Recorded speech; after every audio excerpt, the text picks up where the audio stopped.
আজকে অনেক কটা বিষয় নিয়ে আলাপ করা লাগবে, কারণ চারিদিকে মেলা গ্যাঞ্জাম লাগিছে। প্রথম বিষয় নিয়ে আলাপ করি। রুমিন ফারহানা কাছে কোন অভ্যুত্থান বা বিপ্লব 36 দিন বা 1 মাসে হয় না। হ্যাঁ, কেউ যদি মনে করেন অল্প কয়েকদিনের আন্দোলনে হাসিনাকে দেশ ছাড়া করেছেন, তবে তারা বোকার স্বর্গে বাস করছেন। শেখ হাসিনার পালানো বিএনপির 16 বছরের আন্দোলনের ফসল গণবিস্ফোরণে শেখ হাসিনা পলায় গেছে। আন্দোলনকারী বিএনপি করেছে, ঈদের পরে আন্দোলন আর কেউ করে। হ্যাঁ, ঘুম আর খুন হয়েছে খালি বিএনপি কর্মী, দেশ ছাড়া হয়েছে খালি বিএনপি কর্মী। আমরা খায় না খায় অ্যাক্টিভিজম করলাম, আমরা তো বিএনপি করি না, গলিকও খাই না। সমাজ কি তাইলে আমাদের মেনে নেবে? বিএনপির আন্দোলন তো দেখেছেন, দেখেন নাই? গত 10টা বছর 10টা জনসভা করতে পারে নাই। ঈদের পর আন্দোলন করতে করতে শুনতে শুনতে কান পয়সা খুলে পড়েছে। প্রাণ ভয়ে পুলিশের আক্রমণে দাঁড়াইতে পারে নাই, নিজেরা আবার স্বীকার করেছে। খালেদা জিয়ার বাড়ির সামনে 2টা বালির ট্রাক সরাইতে পারে নাই, আবার আসিছে আন্দোলনের ক্রেডিট নিতে। বিএনপি 16 বছর কেন 1600 বছর ঈদের পরে আন্দোলনের ঘোষণা দিল, হাসিনার খেলা যেত না। যখন আন্দোলন চলছিল তখন মির্জা ফখরুল কইছে বিএনপির নৈতিক সমর্থন আছে, শুধু সম্পৃক্ততা নাই। শুনেন, আমরা এই আন্দোলনের সাথে কখনোই সরাসরি জড়িত নই, আমরা তাদেরকে নৈতিক সমর্থন দিয়েছি। আর আজ রুমিন ফারহানা বলে বিপ্লব তারাই করেছে, 1 মাসে বিপ্লব হয় না। তাহলে 7ই নভেম্বরের বিপ্লব কেমনে 4 দিনে হইলো? নভেম্বরের 3 তারিখ থেকে 7 তারিখ বিপ্লব। রাশিয়ার বিপ্লব কেমনে 10 দিনে হইলো? দুনিয়া কাঁপানো 10 দিন, ওই টাইমের উপরে একটা বইও আছে। বিপ্লব ক্ষণস্থায়ী, বিপ্লব অল্প সময় থাকে। বিপ্লব হইতেছে সেই মহেন্দ্র ক্ষণ, একটা মাহদীয় সময়, যখন একটা জনগোষ্ঠী তার জাতীয় আকাঙ্ক্ষার সর্বোচ্চ শিখরটা হুট করে ছুঁয়ে ফেলে, বিদ্যুৎ চমকের মতো বা লাফায় ওঠা ল্যাম্পের শিকার মতো। ওই সময় ওই জাতির উপরে আল্লাহর খেলাফত নাজিল হয়, তখন সেই হয়ে ওঠে দুনিয়ায় খোদার খলিফা, বিপ্লবের নাও। আর সেই অসামান্য মুহূর্তটাই বিপ্লব। আমরা ভাগ্যবান, আমরা পুরা জাতি ওই মুহূর্তটাই, ওই মহেন্দ্র ক্ষণের নায়ক, যার মধ্যে দিয়ে সৃষ্টিকর্তার পবিত্র ইচ্ছা আমাদের জাতির উপরে নাজিল হয়েছিল। এই জন্য এই শহীদের মৃত্যু নাই, তারা সময় আর কালকে অতিক্রম করে যায়। আমি কইছিলাম খোদা তাআলার দয়া ছাড়া বিপ্লবে বিজয়ী হওয়া যায় না। খোদা তাআলার সাহসের আবাবিল পাখি পাঠানো লড়াইয়ের ময়দানে খোদা তাআলার সাথে জনগণের একটা স্পিরিচুয়াল কানেকশন ছাড়া বিপ্লব সফল হয় না। মহাজীবনের ডাক শুনে সবাই, আপনি রুমিন ফারহানাকে বিএনপিকে খোদা তাআলার জায়গায় বসাইতেছেন? নাউজুবিল্লাহ। বিপ্লবের মালিক সৃষ্টিকর্তা, আপনারা না। আপনি বিপ্লবের নায়ক হইলে আপনি মাইকের সামনে চিল্লাইতেন না, অবশ্য ভুলভাল চিল্লান। কইতেছে 18 সালে নাকি বিএনপি নির্বাচন প্রত্যাখ্যান করেছে। শুনেন, আওয়ামী লীগ যখন ভারতের সঙ্গে আঘাত করে 14, 18, 24-এ ক্ষমতা দখল করলো, বিএনপি তখন আপসহীনভাবে জনগণের পাশে থেকে নির্বাচন প্রত্যাখ্যান করেছে। ওই নিজেই 2018 সালে সংসদে সংরক্ষিত আসনের এমপি ছিল বিএনপি, আবার বিএনপি নির্বাচন প্রত্যাখ্যান করছে। কি কয় না কয় তার কোনো ঠিক নাই। শুধু তাই না, 10 কাঠার একটা প্লট চাই আবেদন করেছিল, যে প্লট পাইলে নাকি চিরকৃতজ্ঞ থাকিবে। দেখেন, এটা প্লটের লোভ সামলাইতে পারে না, সে আবার বিপ্লব করে। হ্যাঁ, খেল কথা হয়েছে পয়সা হজম। দরখাস্তটা দেখেন, একবার বলে 2/3 মেজরিটি নিয়ে বিএনপি ক্ষমতায় যাবে, শুনুন। আবার বলে বিএনপি নেতা কর্মীদের কন্ট্রোল করা যাচ্ছে না, কেন্দ্রে জানায় কোনো লাভ হচ্ছে না। শুনেন, বিএনপির নেতা কর্মীদেরকে মাঠ পর্যায়ে কন্ট্রোল করা যাচ্ছে না, চাঁদাবাজির সঙ্গে যুক্ত, জমি দখলের সঙ্গে যুক্ত, টেন্ডারবাজির সঙ্গে যুক্ত। আমার এলাকাতে পথধারী নেতারা কেউ মাটি ভরাট করে নদীর উপরে জমি দখল করে, আরেক উপজেলায় পথধারী নেতারা মামলা বাণিজ্য করে। তো কন্ট্রোল করা তো যাচ্ছে না। কেন্দ্রে খবর পাঠানো হয়েছে, কেন্দ্র কোনো অ্যাকশন নেয় নাই। তো বুঝছেন তো, বিএনপি ক্ষমতা এসে কি করবি? আচ্ছা, ওরা ছেড়ে দিই, বাচ্চা মেয়ে কি কইতে কি কয় ঠিক নাই, আপনারাও ছেড়ে দিয়ে। এবার আসেন বিএনপির অন্যতম প্রধান তরুণ বুদ্ধিজীবী ফাহাম আব্দুল সালাম, ওরা নিয়ে একটু কথা বলি। ফাহাম দেশে গেছিল, আপনারা মনে হয় অনেকেই জানেন যে ফাহাম মির্জা ফখরুল ভাইয়ের মেয়ে জামাই। তো আমি অত্যন্ত পছন্দ করি ফাহামকে ব্যক্তি হিসেবে, ভেরি চার্মিং পার্সোনালিটি।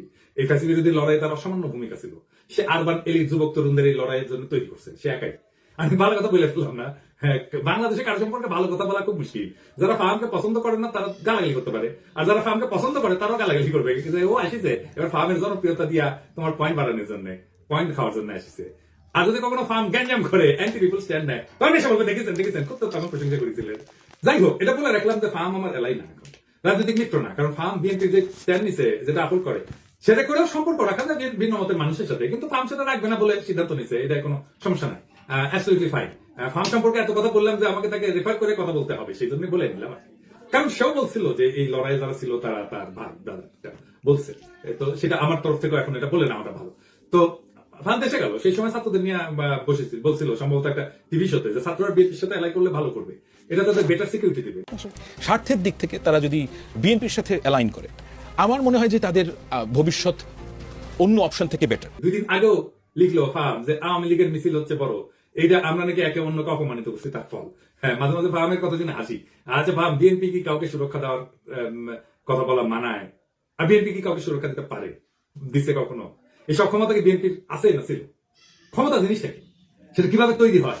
বিএনপির যদি কাউকে সুরক্ষা দেওয়ার হিম্মত থাকতো তাহলে জিয়া তো নিহত হয় না, ইলিয়াস আলী গুম হয় না, সালাউদ্দিন চৌধুরী ফাঁসিতে যায় না, তারেক রহমান নির্বাসনে যায় না, বালুর ট্রাক ফেলা তার খালেদা জিয়াকে আটকাই দিতে পারে না। বিএনপি কি দেশকে আওয়ামী লীগের ফাঁসিদের হাত থেকে রক্ষা করতে পারছে? পারে না। বাংলাদেশের সবচেয়ে বড় রাজনৈতিক দল হয়ে অগাস্ট বিপ্লবের নেতৃত্ব দিতে পারে নাই। এই বিএনপি আগামীতে ক্ষমতায় যাইতে পারে, কিন্তু এই ক্ষমতা সে রাখতে পারবে না, কারণ ক্ষমতা বিষয়টাই সে বুঝে না। দেখেন, বিএনপির জন্ম হইতো না 1975-এর 15 আগস্ট না ঘটলে। সেই আগস্ট বিপ্লবীদের রক্ষা করতে বিএনপি করেনি। মুজিব হত্যা মামলার বিচারে অভিযুক্ত সবাইকে জজ গোলাম রসুল ফায়ারিং স্কোয়াডে গুলি করে মারা মৃত্যুদণ্ডের রায় প্রদান করছিল। যদিও দেশে প্রচলিত সিআরপিসিতে মৃত্যুদণ্ড দণ্ডিতদের ফায়ারিং স্কোয়াডে গুলি করে মারার কোনো বিধানই নেই। সংসদে এই অপকর্মের বিরুদ্ধে সেদিন 120টা আসন নিয়েও বিএনপি কোনো বিরোধিতা না করে মুখে কুলু পাইতে চুপ করে বসেছিল। তাই বিএনপি কাউকে রক্ষা করতে পারবে না, করবে না, সে ক্ষমতা নেই। বিএনপি ক্ষতি করতে পারবে, সেটাই আসল ক্ষমতা। রক্ষা করতে পারাটা রাজনৈতিক ক্ষমতা না, বরং ক্ষতি করতে পারার হিম্মতটাই রাজনৈতিক ক্ষমতা। আমি এই প্রসঙ্গে বিস্তারিত আলাপ করছি আগের এপিসোডে। আওয়ামী লীগের মিছিল বড় হচ্ছে এই জন্য না যে কেউ কাউকে অপমান করছে আর অভিমানের রাজপথ ছেড়ে দিচ্ছে তাই আওয়ামী লীগ মিছিল করতেছে, না তা না। বাংলাদেশে বিএনপি বা জামাত বা ছাত্রদের এনসিপি গ্রিন সিগন্যাল ছাড়া আওয়ামী লীগের বাপের ক্ষমতা নাই মিছিল করে। আওয়ামী লীগ বিএনপির আশকারা পাইয়া মিছিল করতেছে না, শুধু বিএনপি আওয়ামী লীগের মিছিল করে দিচ্ছে। হ্যাঁ, বা বেশ, এইভাবে তারা আওয়ামী লীগকে বাঁচাই রেখে জনগণকে ভয় দেখাইতে চায়। বিএনপি ক্ষমতায় আসার আগেই দলটার নেতা কর্মী এবং তাদের আত্মীয় স্বজনরা আওয়ামী লীগের রাজনৈতিক স্বার্থ রক্ষার জন্য কতটা মরিয়া হয়ে উঠছে এই খবর পড়লে সেটা বুঝতে পারবে। আওয়ামী লীগকে যারা রুখে দিতে পারবে তারাই আগামী বাংলাদেশের নেতা হবে। বিএনপি রুখতে না চাইলে তোমার ফাঁকা থাকবে না। বিএনপি প্রাণ ভয়ে রাজপথে 28 অক্টোবর দাঁড়াইতে পারে না, তার জন্য কি বর্ষা বিপ্লব থেমেছিল? ছিল না। ফার্মের কন্ট্রাডিকশন গুলো আমি আলাপ করি না, চাইলে করা যায়। ফার্ম বলতেছে 71 একটা রেড লাইন, এই রেড লাইন ক্রস করলে বাংলাদেশের রাজনীতি করা যাবে না। এই জন্য নাকি জামাত মেইনস্ট্রিম হইতে পারে নাই। আজিব বাত। বিএনপি কে 71-কে ওন করে, সে নিজে কি ফার্মকে নিজে বাঙালি জাতীয়তাবাদকে ওন করে? ফার্ম তো নিজেই নিজেকে হিন্দুস্তানি মুসলমান বলছে। দেখেন, আমি নিজেকে বাঙালি মনে করি না, আমি নিজেকে হিন্দুস্তানি মুসলমান মনে করি। ফার্ম কি ধর্ম নিরপেক্ষতা মানে? সে কি সমাজতন্ত্র মানে? সে নিজেই কমিউনিস্টকে দান দিক বলে। সেই বাকশাল চাই, আবার ইউরোপিয়ান এনলাইটমেন্ট চায়। দান্তিক তাইলে ফার্মের 71টা আসলে কি? ফার্মের ন্যারেটিভ কি 71-এর? আমি আসলে জানতে চাই। এবার আসেন বিএনপির 31 দফা নিয়ে আলাপ করি। আমি 31 দফার এক দফা নিয়ে সারা ভাবে আলাপ করছি, আপনারা দেখছেন। আলাপ একবারে যদি করতাম আগ্রহ ধরে রাখতে পারতেন না। তো বিএনপির কিছু কইতে ইচ্ছা করে না, এটা বেকুব ভর্তি দল, এরা নিজেদের দুর্বলতা কখনো বুঝতে পারে নাই। যেহেতু অ্যান্টি আওয়ামী লীগ সকলের কাজের সুফল পাইছিল, তাই তারা ভাবে নাই নিজের ইন্টেলেকচুয়াল অ্যাসেট গড়ে তুলতে হবে। এখন পরিচে গাড্ডায় আওয়ামী আমলের কোন ন্যারেটিভ তৈরি করতে পারে নাই, একটাও না। আপনি দেখাতে পারবেন না একটা ন্যারেটিভ তৈরি করছে, নিজেদেরকে রক্ষা করতে পারেনি ন্যারেটিভ তৈরি করে। আর এইটা যে তাদের দুর্বলতা, এটা কোনোদিন খতায় দেখেনি। গাড় পেলি করে মাস্তানি হয়, রাজনীতি হয় না। রাজনীতি সিরিয়াস বিষয়, ক্ষমতা মাফিয়াদেরও থাকে। যাই হোক, আজকে 2টা দফা নিয়ে আলাপ করবো বিএনপির 31 দফা। তার আগে কয়ে নেই, রাজনৈতিক দফার সংখ্যা কম হতে হয়।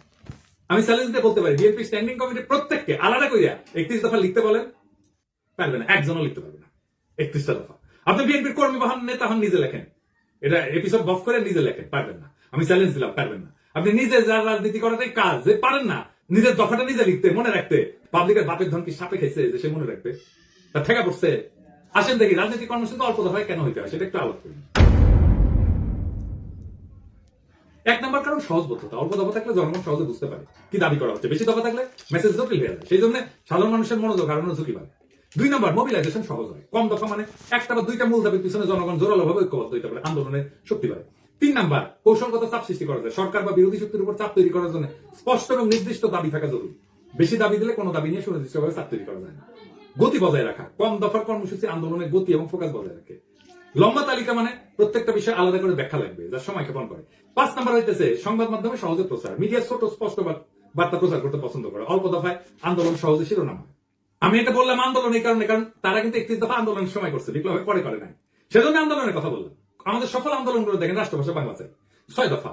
এরশাদ বিরোধী আন্দোলনের 1 দফা, এক দাবি, এরশাদ তুই কবে যাবি। হাসিনা খাতে আন্দোলনের 1 দফা। এমনকি বিএনপি যে 4 দলীয় জোটের 5 দফা ছিল 2001 সালের নির্বাচনে, দুর্নীতিমুক্ত প্রশাসন, সুশাসন, আইন শৃঙ্খলা উন্নয়ন, এই সমস্ত। তারপরে দফা বাড়তে থাকে। 2018 সালে বিএনপির ঐক্যফ্রন্টের দফা হয় 7 দফা আর 11টা লক্ষ্য। এই হইতেছে বাম ইনফ্লুয়েন্স, দাবি ঢুকাইতে হবে টাইসা। মানুষ পড়লো কিনা শুনলো কিনা ভাবাভাবি নেই। আসলে 31 দফার 2 নম্বর দফা নিয়ে দেখি। তারা কইতেছে বাংলাদেশে গণতন্ত্র, ভোটাধিকার পুনঃ প্রতিষ্ঠা এবং স্বচ্ছ গণতান্ত্রিক প্রক্রিয়াকে স্থায়ী, সাংবিধানিক এবং প্রাতিষ্ঠানিক রূপ দেওয়ার লক্ষ্যে একটা নির্বাচনকালীন দল নিরপেক্ষ তত্ত্বাবধায়ক সরকার ব্যবস্থা প্রবর্তন করা হবে। ভালো কথা, কিন্তু প্রশ্ন হইতেছে তত্ত্বাবধায়ক সরকার তো বিএনপি প্রবর্তন করেছিল, তাই না? আইন কইরা 96 সালে তো টিকলো না কেন? আবার আইন করবে, টিকবে না। মানে আমরা চক্রাকারে একই সমস্যার আবর্তে ঘুরপাক খাবো নাকি বারে বারে? আবার যে বাতিল হবে না তার নিশ্চয়তা কি? জনগণ চায় একটা নিরপেক্ষ নির্বাচন, অবাধ স্বচ্ছ নির্বাচন, নেতা নির্বাচনের স্বাধীনতা। এটা কিভাবে নিশ্চিত হবে? বিএনপি তো বিচারপতির বয়স বাড়ায় নিজেদের পছন্দ মতো লোককে তত্ত্বাবধায়ক সরকার প্রধান বানাতে চেয়েছিল 2006 সালে, জানেন তো? 2007 সালের জানুয়ারিতে যে সাধারণ নির্বাচন পরিচালনা হবে সেটার জন্য তত্ত্বাবধায়ক সরকার গঠিত হওয়ার কথা ছিল। তার প্রধান উপদেষ্টা হিসেবে বিচারপতি কে এম হাসানকে নিয়োগ করা হয়। উনি একসময় বিএনপির কেন্দ্রীয় নেতৃত্বে ছিলেন। তৎকালীন আওয়ামী লীগের মতে কে এম হাসান যাতে তত্ত্বাবধায়ক সরকারের প্রধান উপদেষ্টা হতে পারে সেই জন্য বিএনপি সংবিধান সংশোধন করে বিচারপতির অবসর গ্রহণের বয়সসীমা বাড়াই দিয়েছিল। গ্যাঞ্জাম বাঁধে এই নিয়ে আবার গ্যাঞ্জাম বাঁধবে। এই দফা দিয়ে কি অবাধ সুষ্ঠু নির্বাচন করা যাবে? যাবে না। নিশ্চিত করা যাবে? যাবে না। এমনকি এই সিস্টেম টিকবে না, আগেও টিকে না। তাইলে এই দফা কি চিন্তা ভাবনা কইরা বানাইছে? আচ্ছা, 4 নাম্বার দাবিতে কি বলেছে? পরপর 2 টার্মের অতিরিক্ত কেউ প্রধানমন্ত্রীর দায়িত্ব পালন করতে পারবে না। ভালো কথা, খুবই ভালো কথা। কি মনে হয় এটা কইরা? পরপর 2 টার্মের বেশি কেউ প্রাইম মিনিস্টার দায়িত্ব পালন করতে পারবে না। এটা বিএনপি অনেকবার বলছে। আমরা যদি আমেরিকায় দেখি, এইটাই সংবিধান সংস্কার কমিটি প্রস্তাব করছে। এখন বিএনপি কইতেছে প্রধানমন্ত্রী পদে দাঁড়ান 2 মেয়াদের বেশি কেউ থাকতে না পারলেও একবার বিরতি দিয়া আবার প্রধানমন্ত্রী হইতে চাইলে সেই সুযোগ থাকতে হবে। মানে পরপর 2 টার্ম থাকবে, তারপরে 1 বছর অন্য কেউ হবে, তারপর আবার কেউ 2 টার্ম এসে থাকবে। মানে বুঝছেন তো? পরপর 2 টার্ম থাকার পরে 1 টার্ম প্রেসিডেন্ট হবে, তারপর আবার 2 টার্ম প্রাইম মিনিস্টার হবে, তারপর 1 টার্ম প্রেসিডেন্ট হবে। মানে চালাকি শুরু হয়ে গেছে। ভাবছে কেউ বুঝতে পারবে না। যেই মাত্র ক্ষমতা আসা দেখতে পারতেছে তখনই সব উল্টে দিচ্ছে বিএনপি। যখন ক্ষমতা থেকে দূরে তখন কত ভালো ভালো কথা দেখিস, কি সুন্দর চান্দ দিছে। এখন চিনে না। আসেন, কেন পরপর 2 বার রাষ্ট্রের প্রধান নির্বাহী হওয়া ঠিক না? এর পিছনে দার্শনিক ভিত্তিটা কি?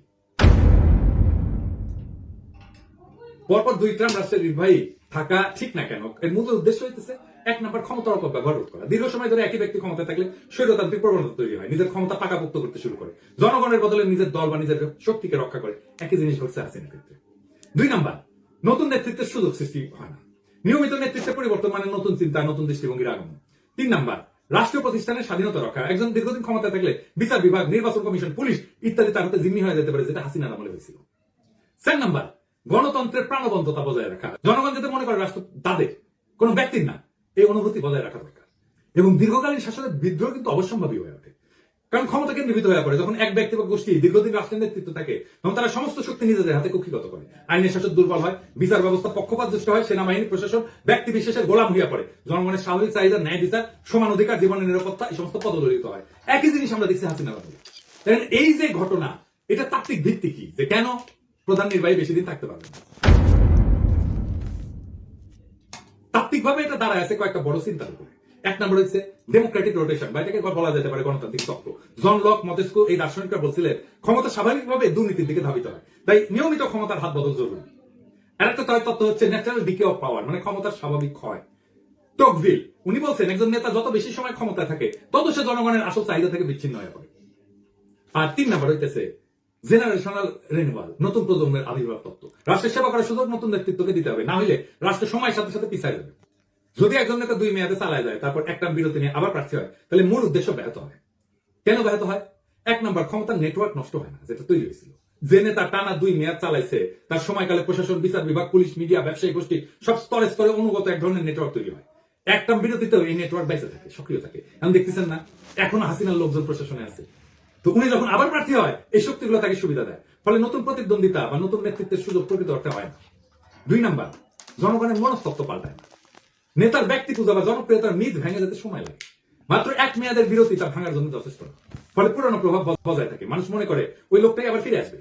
3 নম্বর, প্রশাসনিক নিরপেক্ষতা থাকে না। নির্বাচন কমিশন, পুলিশ, সরকারি যন্ত্রপাতি তাদের পুরনো বসের জন্য অপেক্ষায় থাকে, ফলে নির্বাচন প্রতিযোগিতামূলক হয় না, গণতন্ত্র দুর্বল হয়। 4 নম্বর হইতেছে নতুন প্রজন্মের নেতৃত্ব বাধাগ্রস্ত হয়। যখন পুরনো নেতা আবার ফিরে আসার সম্ভাবনা রাখে তখন নতুন নেতৃত্ব উঠে আসতে ভয় পায় বা বাধাগ্রস্ত হয়, গণতন্ত্রের নবায়ন থেমে যায়। তত্ত্বে যতই বলা হোক না কেন, অনেক রাষ্ট্রনায়ক নিয়ম ভেঙে আজীবন ক্ষমতা ধরে রাখার পথ তৈরি করছে। সবচেয়ে উল্লেখযোগ্য 2টা উদাহরণ দিই। ভ্লাদিমির পুতিন টানা 2 টার্ম শেষ হওয়ার পর উনি সংবিধান অনুযায়ী প্রেসিডেন্ট হইতে পারতেন না, তাই নিজের ঘনিষ্ঠ দিমিত্রি মেদভেদেভকে প্রেসিডেন্ট করে নিজে হয় প্রধানমন্ত্রী, কিন্তু রাশিয়া প্রকৃত ক্ষমতা নিজের কাছেই রাখে। 2012 সালে আবার প্রেসিডেন্ট হয়, পরে সংবিধান সংশোধন করে তার মেয়াদের সীমাটা মুছে দেয়। এখন পুতিন 2036 সাল পর্যন্ত প্রেসিডেন্ট থাকতে পারবে, অর্থাৎ প্রায় 4 দশক ধরে। এর ফলাফল কি হয়েছে? রাশিয়া গণতন্ত্র থেকে দূরে সরে গেছে, বিরোধী নেতারা নিশ্চিহ্ন হয়ে গেছে এবং ব্যক্তি কেন্দ্রিক একনায়কতন্ত্র তৈরি হয়েছে। শি জিনপিং, চীন প্রেসিডেন্টের জন্য 2 মেয়াদের সীমা ছিল 5 বছর। শি জিনপিং 2013 সালে প্রেসিডেন্ট হয়। 2018 সালে চীনের কমিউনিস্ট পার্টি সংবিধান পরিবর্তন করে 2 মেয়াদের সীমা তুলে দেয়। এখন শি জিনপিং আজীবনের জন্য প্রেসিডেন্ট থাকার পথ খুলে দিয়েছে। এর ফলাফল কি? চীনে ব্যক্তি হিসেবে পার্টি বড়, এই নীতিগতভাবে লঙ্ঘন করছে। আর চীনে গণতান্ত্রিক কোন নির্বাচন নাই, মত প্রকাশের স্বাধীনতা কঠিনভাবে নিয়ন্ত্রিত। ফলে যখন 2 টার্মের নিয়ম ভেঙে ফেলা হয় বা কোন ছিদ্র রেখা ক্ষমতা ধরে রাখার রাস্তা রাখা হয়, তখন গণতন্ত্র দ্রুত দুর্বল হয়ে পড়ে, রাষ্ট্র ব্যক্তি কেন্দ্রিক হয়ে যায় এবং জনগণের স্বাধীনতা কাগজে কলমে সীমাবদ্ধ হয়ে পড়ে। আমি মাঝে মাঝে চুপচাপ হয়ে বসে থাকি, ভাবি যে যদি 2028 সাল পর্যন্ত আওয়ামী লীগ থাকতো কি হইতো। নির্বাচনের নাম উচ্চারণ করলেই নীল সাদা ফাইনিশা দাঁড়াইতো দৌড় করে, ঠান্ডা গলায় বলতো চলে। তারপর বাকিটা একটা কালো গল্প, যার শেষ পাতায় রক্তের দাগ। লুৎফুজ্জামান বাবর কারাগারে ঘুপসি কোণে চোখ তুইলা পাখিদের উঠতে দেখতেন আর ভাবতেন তারা এখনো উঠতে পারে, অথচ আমি। সালাউদ্দিন আহমেদ শিলংয়ের আকাশে হাত তুলতেন, এই নীল কি ঢাকার মতো, নাকি আমি বদলে গেছি। খালেদা জিয়া এখন অন্তরীণ থাকতেন, রিজভি ভাই কোলাপসেবল গেটের পিছনে মাফলার গলায় দিয়া হাতে গোনা কয়েকজন কর্মী নিয়ে শীতের মধ্যে ঠকঠাক করে কাটতেন, ওটাই ওনার রাজনৈতিক কর্মসূচি হয়ে থাকতো। আর রায়নগর ওইখানে নাম ঝুলতো শত শত মৃত স্বপ্নের, ভুলে যাওয়া মানুষের যারা একদিন হাঁটতো, হাসতো, স্বপ্ন দেখতো, তারপর চুপ হয়ে যেত। আমরাও চুপ হয়ে যেতাম, চুপচাপ বাজারে যেতাম, চুপচাপ অতি মূল্যে অল্প কিছু ডিম কিনতাম, সবজি কিনতাম, আর মাছ মাংস দেখে হাত পিত্তেশ করতাম। চুপচাপ আয়নায় তাকে ভাবতাম এটা আমার মুখ না, আমি কোথায় হারালাম। ঠিক তখন কিছু সাহসী তরুণ উঠে দাঁড়ায়, তারা বলে এমন জীবন চাই না। তারা বাতাসে ছড়ায় দেয় আলো, আমরা গলা ছেড়ে কাপা কাপা সরে ওদের দেখার পথে নেমে আসি, সাহস নিয়া বলি আমরা ভালো নাই। কিন্তু আজ আমরা বলি ওদের হটাও, ওরা রাজনীতি করে ফেলছে, ওদের রক্ত আজকে পথের ধুলা, ওদের কান্না আজকে নীরব শোক। আমরা চিৎকার করি এখনই নির্বাচন চাই, ডিসেম্বরই চাই, এখনই চাই। দেশ যে ভালো চলতেছে এটা তো দেখে না, রিজার্ভ বাড়তেছে, দুর্নীতির টাকা ফিরতেছে, সংস্কারের বাতাস রাখছে, কিন্তু এই খবর কারো কানে চলে না। একটাই আমাদের পিপাসা এখন, ক্ষমতা।